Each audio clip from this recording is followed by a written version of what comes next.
नमस्कार, मी पंजाब डक. आज आहे 26 एप्रिल 2026. तर शेतकऱ्याला एक अंदाज देणार आहे. मी माझ्या शेतामध्ये या ठिकाणाहून आता नेमका एप्रिल महिना आहे ना, आता नेमका आता पाऊस अवकाळी खूप पडला, काही भागात झाला आणि काही राहिला. तर आता शेतकऱ्याचा प्रश्न की हे आता उष्णतेची लाट कधीपर्यंत राहणार आहे.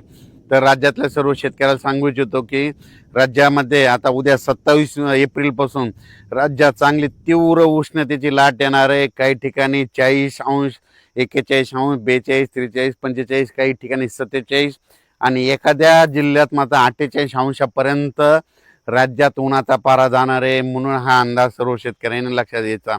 म्हणून राज्यातल्या सर्व शेतकऱ्याला सांगू इच्छितो की तुम्ही काय करा, आपण आपल्या पाळीव प्राण्याची, लहान मुलाची, वयोवृद्धाची काळजी घ्या. त्यांना उन्हामध्ये फिरू देऊ नका. म्हणून हा अंदाज सर्व शेतकऱ्यांनी लक्षात घ्यायचा. म्हणजे राज्यात सांगायचं झालं तर सध्या तरी आता 10-15 दिवस पावसाचं वातावरण नसणार आहे. म्हणून राज्यातल्या सर्व शेतकऱ्यांनी अंदाज लक्षात घ्यायचा. तीव्र उष्णतेची लाट पूर्व विदर्भ, पश्चिम विदर्भ, दक्षिण महाराष्ट्र, उत्तर महाराष्ट्र, कोकणपट्टी, खानदेश या सगळीकडं चांगली उष्णतेची लाट राहणार आहे. म्हणून हा अंदाज लक्षात घ्यायचा. कोकणपट्टीमध्ये देखील 38, 39, 40° तापमान जाणार आहे. म्हणून कोकणपट्टीतल्या शेतकऱ्यांनी हा अंदाज लक्षात घ्यायचा. उत्तर महाराष्ट्रामध्ये काही ठिकाणी 44, 45°, 46पर्यंत जाणार आहे. म्हणून उत्तर महाराष्ट्रातल्या उत्तर महाराष्ट्रातल्या नाशिक जिल्हा, नंदुरबार जिल्हा, धुळे जिल्हा, जळगाव जिल्हा त्या शेतकऱ्यांनी हा अंदाज लक्षात घ्यायचा. कारण की तिकडे देखील 45, 46°पर्यंत पारा जाणार आहे. म्हणून हे देखील अंदाज लक्षात घ्यायचा. त्याच्यानंतर मराठवाड्यामध्ये परभणी जिल्हा, लातूर जिल्हा, बीड जिल्हा, जालना जिल्हा, संभाजीनगर, हिंगोली जिल्हा, धाराशिव जिल्हा, लातूर जिल्हा त्या सर्व शेतकऱ्याला सांगू इच्छितो की मराठवाड्यामध्ये देखील उन्हाचा पारा वाढत जाणार आहे. काही ठिकाणी 45°पर्यंत जाणार आहे. म्हणून हे अंदाज लक्षात घ्यायचा. आणि मराठवाड्यात देखील नांदेड जिल्ह्यात देखील एका दिवस समजा 47पर्यंत पारा जाईल. म्हणून हे देखील मराठवाड्यातल्या शेतकऱ्यांनी अंदाज लक्षात घ्यायचा आणि स्वतःची काळजी घ्यायची.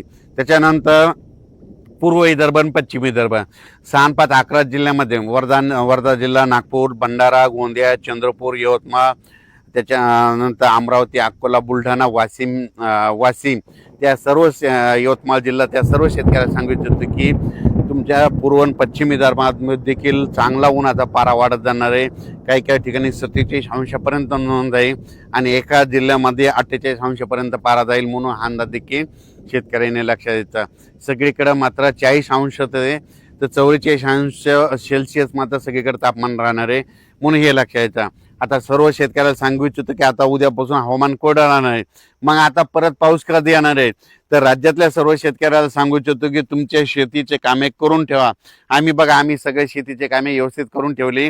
कारण की मराठी सालाप्रमाणे सांगायचं झालं तर आता कंप्लीट 33 दिवस मिरग राहिला. म्हणजे मिरग निघायला मराठी सालाप्रमाणे 33 दिवस राहिले. आणि इंग्रजी महिन्याप्रमाणे जर धरलं तर तुम्हाला सांगतो 41 दिवस पाऊस राहिला आहे. म्हणून हा अंदाज सर्व शेतकऱ्यांनी लक्षात द्यायचा.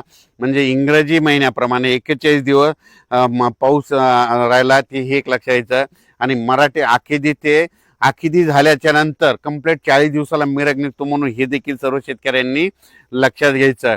आणि राज्यात तुम्हाला सांगू इच्छितो मे मध्ये मग मान्सून दस्तक कधी देणार आहे.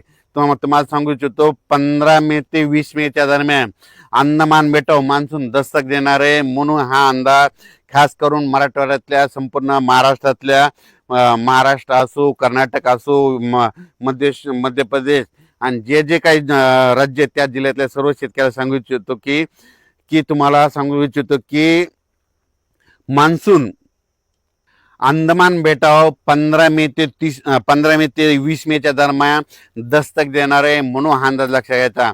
कारण की एकंदरीत अभ्यास केल्याच्या नंतर तुम्हाला सांगू इच्छितो की 15 मे ते 20 मेच्या दरम्यान कधीही मान्सून अंदमान बेटावर दस्तक देतो तिथं दाखल होऊ शकणार आहे. म्हणून हा अंदाज